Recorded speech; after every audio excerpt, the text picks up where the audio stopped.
Oi, gente, tudo bem? Ó, Deus ainda realiza sonhos. Olha aí, ó. Um forno de embutir, gente. Comprei, graças a Deus, acabar com o sofrimento de ficar sem forno. Vou mostrar aqui pra vocês essa belezura. Aqui eu vou chamar meu ajudante, né? Pra poder tirar o forno daqui, né? Então, eu precisei de ajuda. Mas só o tempo que eu gritei ele pra poder vir. A demora, gente. Forno grande, 60 litros, eu amei. Começou a chamar. Rogério, Rogério, Rogério.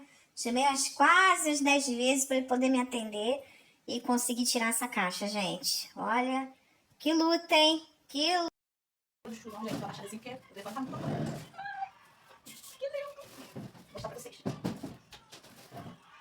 Olha como meu forno é lindo. Espero que ele seja tão bom quanto ele é grande e bonito. Ai, gente, olha que lindo. Vou fazer um bolo de chocolate pra comemorar essa conquista. Beijo.